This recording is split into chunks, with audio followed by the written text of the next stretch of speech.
અમેરિકાથી બનાસકાંઠા અપડાઉન કરતા શિક્ષિકા ભાવનાબેન પટેલ.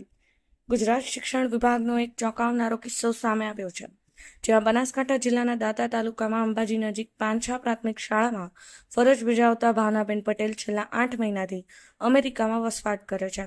જ્યારે તેઓ શાળામાં હજુ ફરજ કાર્યરત હોવાનું બહાર આવ્યું છે, ત્યારે શિક્ષિકા ભાવનાબેન પટેલ ન તો હાજર થતા નથી છે, ન તો રાજીનામું આપતા નથી. જ્યારે આ શિક્ષિકા શાળામાં હાજર ન થતા હોય તો અભ્યાસ અર્થે આવતા વિદ્યાર્થીઓની હાલત કફોડી બની ગઈ છે.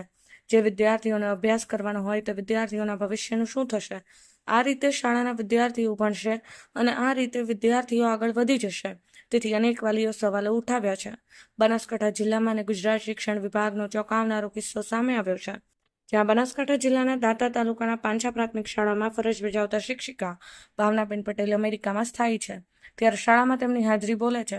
જ્યારે તપાસ થતાં શિક્ષિકા ભાવનાબેન પટેલ શાળામાં ફરજ હોવાનું સામે આવ્યું હતું. તેમ છતાં શિક્ષણ વિભાગ દ્વારા કોઈ કાર્યવાહી કરવામાં નહીં આવતા અનેક તર્ક સર્જાયા છે. ભાવનાબેન પટેલ છેલ્લા 8 મહિનાથી અમેરિકામાં રહે છે. ભાવનાબેન પટેલ પાંછા પ્રાથમિક શાળામાં ફરજ પર હોવાનું બહાર આવતા અનેક સવાલો વાલીઓએ ઉઠાવી રહ્યા છે. ત્યારે નથી હાજર થતા, નથી રાજીનામું આપતા.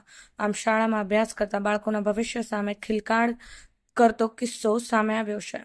પાંછા પ્રાથમિક શાળાના ઇન્ચાર્જ આચાર્યએ જણાવ્યું હતું કે શિક્ષણ વિભાગ અને શિક્ષણ અધિકારીએ આ બાબતે લેખિત જાણ કરી છે, ત્યારે પણ કોઈ કાર્યવાહી કરવામાં આવી નથી, કરવામાં આવતી પણ નથી.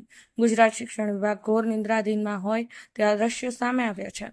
શાળામાં અભ્યાસ કરતા વિદ્યાર્થીઓ શિક્ષણ માટે શિક્ષકની રાહ જોતા હોય અને અમેરિકામાં રહીને શિક્ષક ગેરહાજર હોય તો પણ શાળામાં હાજરી બતાવવામાં આવી હતી.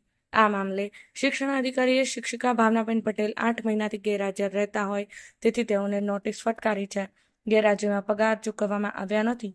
ત્યારે આવા શિક્ષકથી સૌ ભણે, સૌ આગળ વધે તે સૂત્ર કેવી રીતે સાર્થક બની શકે? હાલમાં આ કિસ્સો શિક્ષણ જગતમાં ચર્ચાનો વિષય બન્યો છે. બ્યુરો રિપોર્ટ, સમય 24 ન્યૂઝ.